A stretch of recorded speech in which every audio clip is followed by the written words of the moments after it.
Hello, and thanks for joining me today on Playing the Field in studio. I'm Maria Serrao. There is so much going on in the world of sports.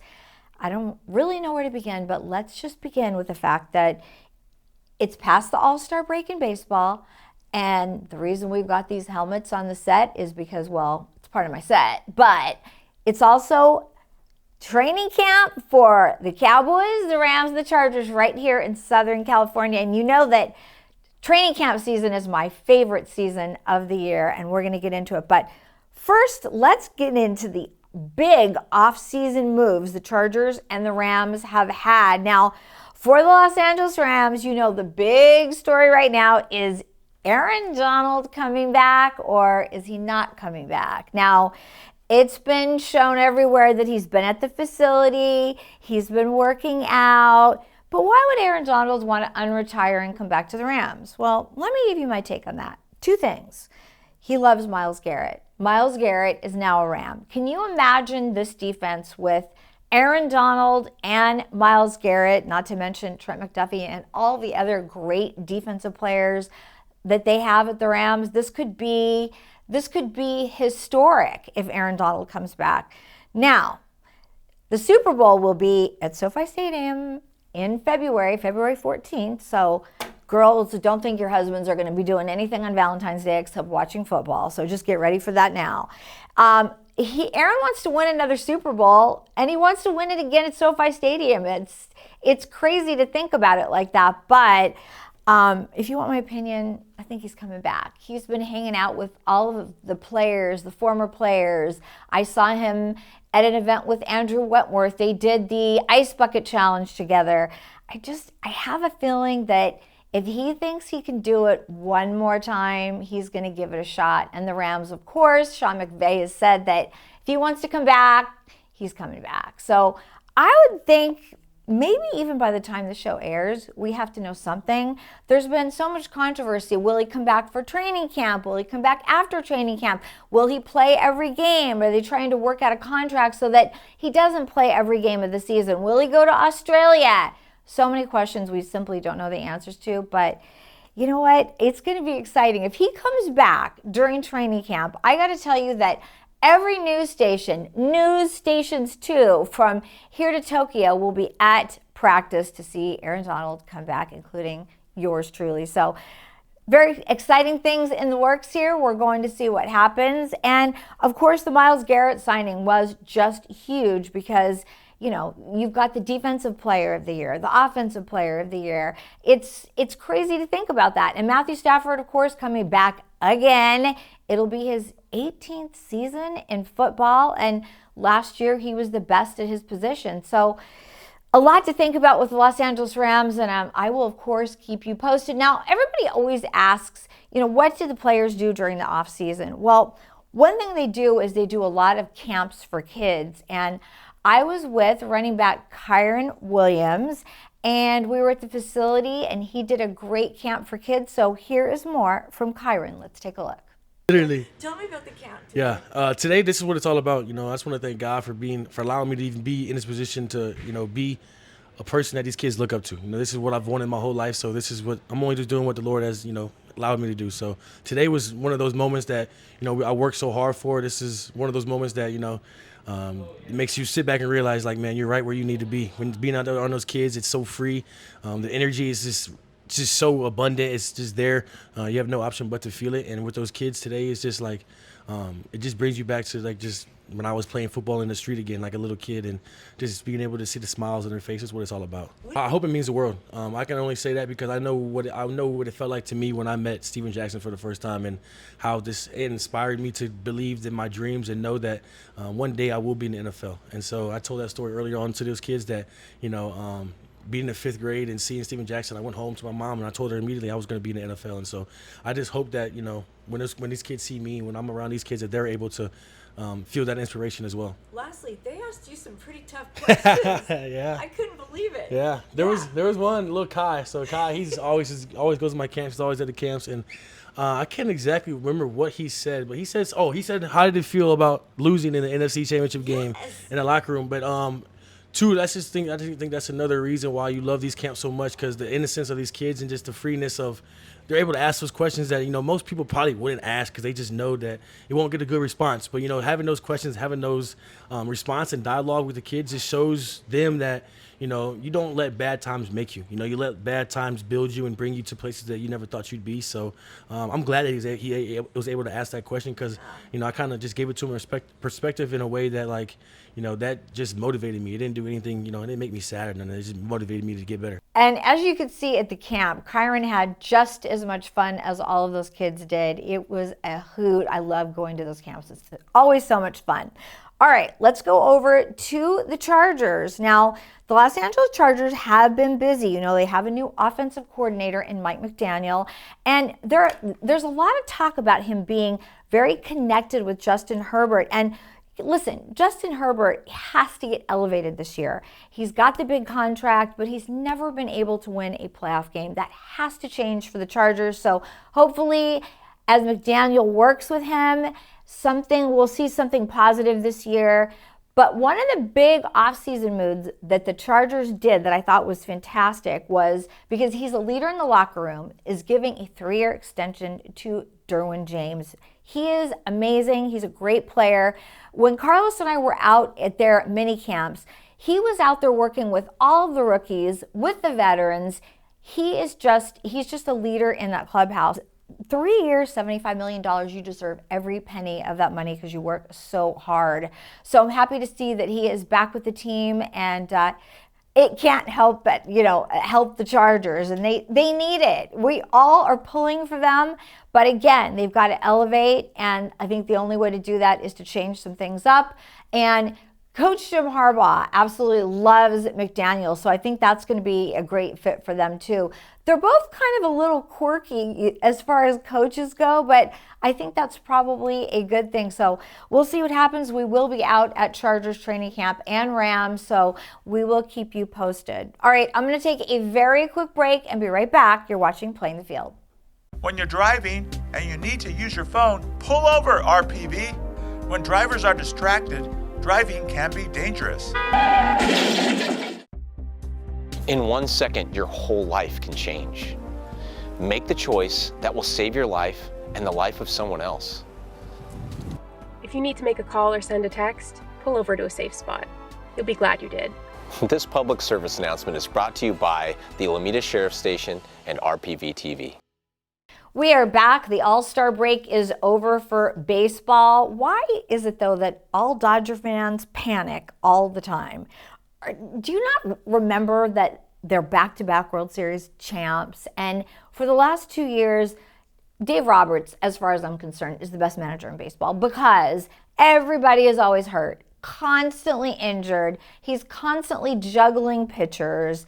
And it's no different this year. But Dodger fans, everybody is in a panic, because now Will Smith is not playing. And what are they going to do? Are they going to bring somebody else in, because they still have Dalton Rushing? They keep bringing people kind of up and down from the minors. But I think the real question and the real worry is about Will Smith, because first it was like a 2-week injury. Now they're saying they're not sure. It could be indefinitely. They're not sure if he'll come back. So I don't really know. I can't really give you a lot of insights, because we don't really know. All I do know is I think they need to bring somebody else in. Now the trade deadline is coming up, so they've got some options out there. They can look at some of the teams, and there are many of them that are going to be sellers, including the Angels, which we'll get to in a minute. So really with the Dodgers, everybody asking about Shohei Ohtani, what's up with his injury? So he has a knee issue, okay? And I guess it doesn't bother him when he's hitting, but when he is pitching, it does. Now, if you watch him go from hitting to first base the other night, he isn't running at full speed. He just isn't. And I'll put some shots of him up here right now, because he's a little slower, so it is still bothering him. And then I think he hit a bat off of it as well, which of course is never a good thing to do. But Shohei is playing, and I just think the Dodgers always have a plan.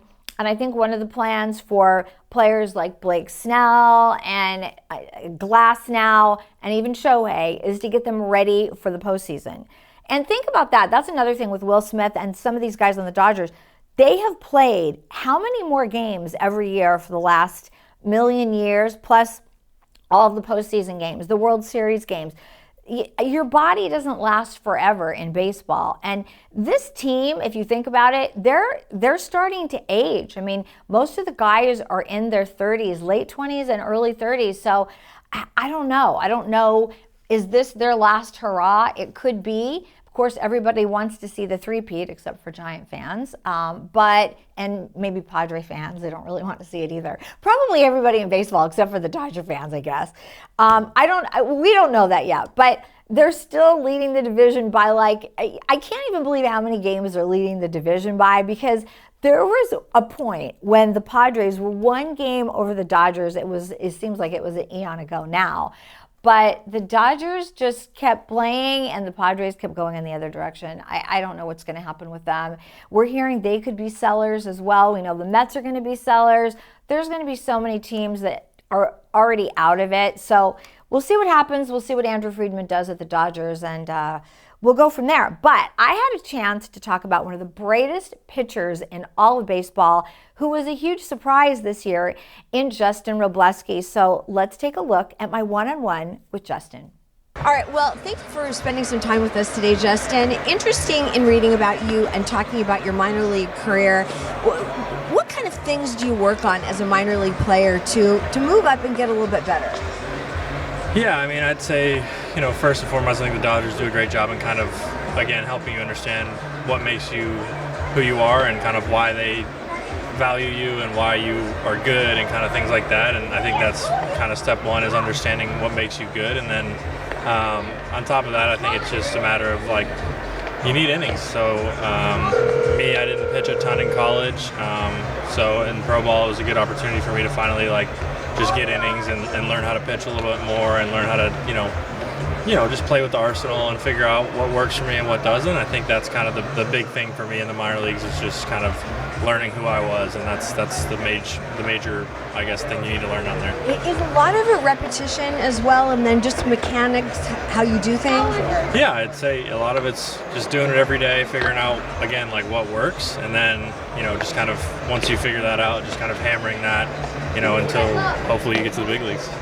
What do you think for you coming to the big leagues and having as much success as you have had, and even when you have days when, okay, maybe not so good, and then you come back out, what's been that biggest difference in the bigs that you've noticed? I'd say the biggest difference in the major leagues is just everybody's a lot better. I mean, it's just the hitters are a lot better. It's a completely different game. The minor leagues is great, but at the same time, you're never going to get the skill level that you get up here. I think everybody's a tough at bat. Everybody's good. Everybody's knows what they're looking for. So I think you have to learn the game a little more, the chess match a little more than in the minor leagues, where you can just kind of outstuff guys most of the time. Up here, you can't really do that. When you look around at your own teammates, especially the last 2 years, we've all been so lucky to be in this position where you're playing well into October and, of course, the World Series. But who have you learned the most from, and what do you look at when you're watching another pitcher? Yeah, that's a tough one. I think as far as who I've learned the most from, it's... Or it could be everybody in different ways. I've just kind of tried to pick up things from everybody. I mean, I think last year, one of the big things for me was I talked to Yama, I talked to Kirsch, I talked to Snell, I talked to, just everybody about kind of, as a starter, what you do between innings and how you kind of maintain focus and maintain sort of a routine between innings. And that was one of the big things I learned last year. But I'd say on top of that, it's just, you can watch the game up here. I think that's the biggest and easiest way to learn, is just watch the game. Look at the iPad between innings, even when you're not playing, just kind of figure out what's happening. It's a big learning process, but I think, we've got such a great team and such a, so many talented players. I mean, even talking to Shohei about things this year, just now that he's kind of pitching full time and being able to do that. So there's just been a lot of guys. I can't pinpoint on one guy, but the whole bullpen helped me out kind of in that role last year. Just everybody just kind of teaching me how to do it down there. So I think there's just been so much and so many guys that have helped me. I mean, I can't just pin it on one guy. You know, interesting you say that, because when I watch you guys looking at other players, other pitchers, I wonder, like, what's going through your mind? What are you thinking about? What do you focus on? For me, I mean, there's stuff you can take away from everybody, but at the same time, like, you have to understand who you are and kind of watch it through that lens. Like, for example, last night I'm watching Chris Sale, and it's like, I don't have that crazy release angle. I don't have, you know, his throw's funky. He throws 100 still, and he's however old he is, 36, 35, whatever it is. But, like, you can learn, like, just stuff about kind of their mentality, and, like, you can tell kind of what they're thinking and go back and watch the at-bats and kind of see how they set guys up. So I think, and even watching our guys, like, I'm not going to be able to go out there and throw like glass. It's just a completely different throw. Same thing with Kirsch last year. Same thing with Emmett. Same thing with, you know, Roki. Same thing with Yama and Snell and everybody. It's just like you have to look through the lens of what am I good at and how can I take what they're doing and kind of implement that into my game, or how can I don't know, just for me, it's like, as a fan of the game and as someone who probably eventually is going to teach the game a little bit, I think just learning how everybody functions and how they go about their day and how they view pitching, and I think that's kind of a big thing for me, is just kind of trying to take that all in, even if I don't end up using it. Yeah, well, and I think that you all have your own unique qualities as well, or things that you do really well. Moving from bullpen to starter, what's that process been like for you? Yeah, I mean, I was a starter coming up the whole time, so even last year, like, most of the time I was just bulk relief, which they'd have an opener for me and I'd start the game. So, like, I'd go 5 or 6 innings out of the bullpen. It was a start. It was scheduled. Like, I knew when I was going to pitch. Yeah. And then it was a interesting thing to try and figure out, like, okay, now I got to figure out how to come into the game in a big spot and get outs, and kind of, it's just a lot different. There's a lot more to the game planning aspect of it. I think there's more to it as a reliever for me than there is for a starter. I think I still game plan just as hard as I did when I was a reliever, but there's a lot more reading the game, and because at the end of the day, like, for a starting pitcher, they're going to have much more of a plan generally than they are for a reliever. So it's a lot different. The game's a lot different. It's definitely more of a, you know, like, I'm trying to figure out what they're doing as they're trying to figure out what I'm doing. It's kind of, there's more of that going on when you're a starter, and then as a reliever, it's just kind of like, I'm going to throw my best stuff and I'm going to chase miss this entire outing and try to get 3 punch outs and walk off the field. So it's a lot different. It's kind of like that chess match you were talking about. Yeah, it is. Exactly. That's exactly what it is. You grew up in Georgia or in Illinois? Georgia. Okay, Georgia. Yeah. What's it been like being in California now? Yeah, it's a lot different. The weather's a lot different. Super nice out here, the weather, and you know, it's beautiful. But it is a little tough on my parents and everybody back home trying to watch these games, because we start at 7 o'clock. My mom's up till 1 in the morning watching the games, so that's been kind of a challenge. But you know, it's different. I love it out here. It's great to play in front of these fans, and you know, in front of this at this stadium is super cool. Has this been sort of surreal the last year? Yeah, it's been crazy. I mean, you know, I think if you would have asked me 5 years ago where I'd be at, I would probably have told you I'd be in the big leagues, but I didn't know with who, where. You know, that's always been my dream and my goal is to be here. And you know, obviously God's blessed me to be on this crazy team and you know, be a part of some really cool things that, I mean, a very small percentage of people get to be a part of. So I'm super lucky and super grateful, and it's been super awesome. And maybe more cool moments to come. That's what we're hoping for. Absolutely. Thank you, Justin. It was so fun to catch up with you and hear all about your story. So let's go down the 5 freeway a little bit and talk about the Angels, the Los Angeles Angels. So it's been a busy month for them. They are, of course, going in the wrong direction. You've seen all of the billboards with the fans and everybody booing the Angels. They have a lot of issues going on, there's no doubt, but they did finally let Perry Manassian go, their general manager. Should have probably happened a long time ago, but he is now gone, and they have the old Cardinals general manager, John Mozeliak, there. He was with the Cardinals for many years, 20 years plus. And he says, as of right now, he doesn't want to be the general manager, but he wants to help find a general manager for the Los Angeles Angels. So we'll kind of see how that goes. And there have been so many questions for a long time now. What do they do? Of course, they've got Kurt Suzuki as their manager. It's his first year trying this out. I don't know if they'll keep him. We don't really know what's going to happen, but they're going in the wrong direction, and they shouldn't be doing that with Mike Trout, with Joe Adele, they've got so many good players. They've got Logan O'Hoppe. They've got Zach Neto. So we hopefully will see them turn this team around, but as for the rest of this year, it's very difficult. I mean, Mike Trout was the only player to go to the All-Star game, and of course, he's so worthy of it. It was his 12th All-Star game, and I will be talking to Mike about the game and just what it meant to him on the next playing field. But I did have a chance to sit down with outfielder Joe Adele. In one game, Joe stole 3 home runs. I don't know how he did it. I don't know how anybody jumps that high, but he's a phenomenal player, and we're hoping that he stays with the Angels. Here is my one-on-one with Joe Adele. When you think about your journey from the minors to the pros, what do you learn in the minor leagues that actually you can say, okay, from this level to this level, I learned this? Yeah, you kind of get a little sense of how to create a routine. I think, when you play this many games and there's as much going on up here, throughout the minor leagues, there's not as many fans, not as much going on as far as media and other things. So you kind of get a baseline of routine and schedule, and just learning how to deal with the ups and downs and the travel. And I know coming out of high school, I didn't really understand anything about traveling and really how to prepare for a road series. I was playing high school baseball, and so it was like everywhere I played was within 10-minute drive.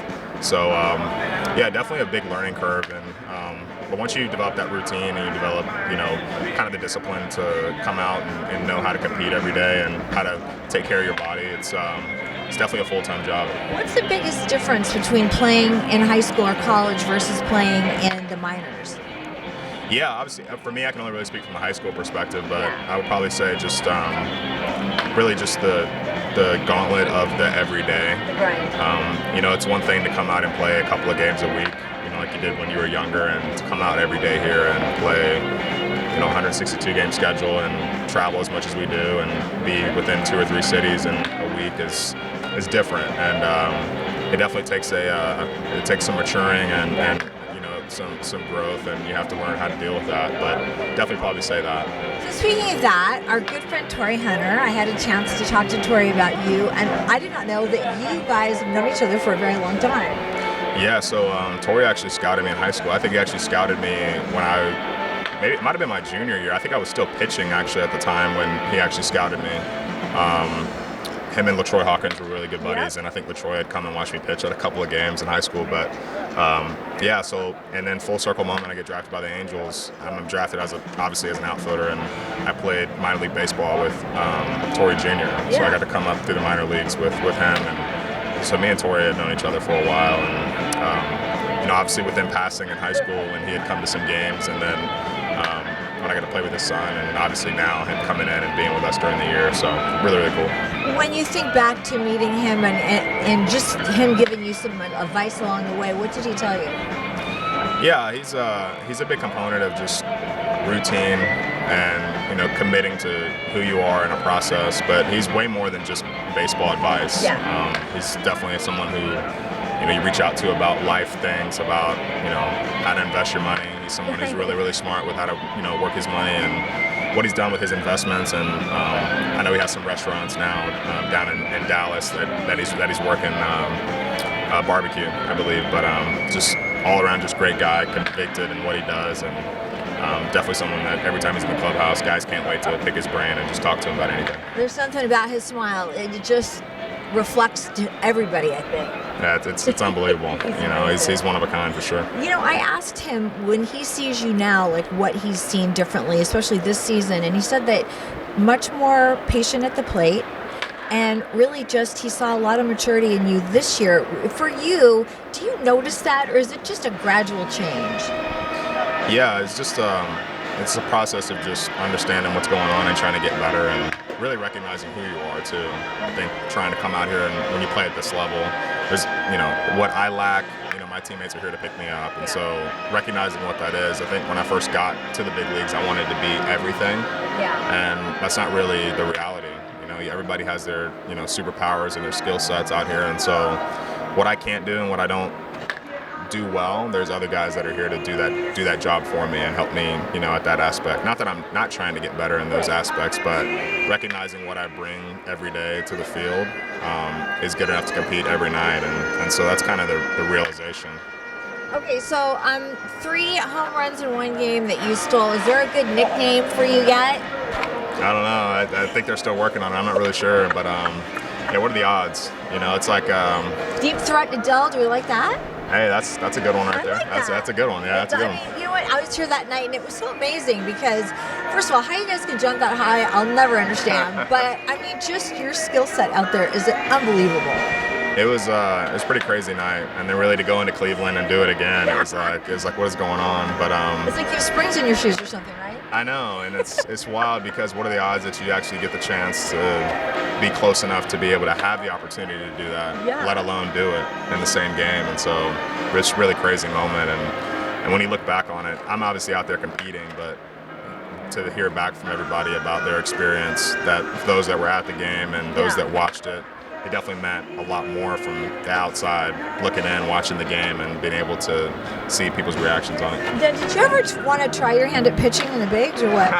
Come on. You know what? After my junior year, I was like, junior year of high school, I was like, I'm not going to be able to do this, long term. But I really always loved hitting, and if they needed me for an inning, I'd get it loose and try to do what I could. But probably going to stick in the outfield for sure. Well, he's doing pretty good in the outfield. I will say that. Joe Adele, thank you for spending some time with us. We really appreciate it. Of course, thank you. And finally, for all of my IndyCar fans out there, everybody wants to know, why was the race that took place in Nashville this past weekend, why was that moved from September? It was the season finale for the last couple of years. It's been fabulous. Why was it moved to the middle of July? Well, a couple of reasons. I'm going to give you my take on why they did it. So, IndyCar has been on Fox this year, and it's been doing great. Many more people are watching IndyCar, so that's a positive. So what they wanted to do is they wanted to put the Nashville race, because it's been so well attended, they wanted that on right after the World Cup. Well, the World Cup game went a little longer, and the race was pushed. Literally, they did not have guys even get in their cars. They said, we're going to move it like an hour after. Well, it started to pour rain in Nashville to the point where it was 2 hours and then 3 hours. Then they were going to do a night race. It was pouring rain. They could not do it. Then it got moved to Monday. So there were a lot of upset IndyCar fans because then they couldn't find it. When was it going to air? It kind of went back to that whole philosophy. So, but why they didn't just put the race on and keep it at Laguna Seca in the middle of July where it probably wouldn't have rained, I don't know. But that is why that all happened with it airing the hour later, supposedly, after the World Cup, because they just want more eyes on IndyCar, which I am 1,000% in favor of. It just didn't work out. We love going to Nashville. I didn't go this year because it was in the middle of summer, and it was a week before training camp, and that's why I wasn't there. But lo and behold, they did do the race on Monday, and Alex Palou, congratulations, he won. And we'll go from here. So don't give up on IndyCar. It's such a fun series. We love going to it, and you'll see a lot more of it on Playing the Field. All right, that will do it for this show. Thank you so much for watching. Like I said, you won't want to miss the next ones because there'll be more Dodgers, more Angels, and lots of football, all your favorite teams. And that will do it. I'm Maria Serrao. Thanks for watching, and I'll see you next time. Like tandem top of the route breaks. Right, so start on the inside, finish on the inside. So you get 4 of them, ball catch at the end, Bo will get it. You guys all good? Yeah. When you get to the third cone, next guy goes. Let's go.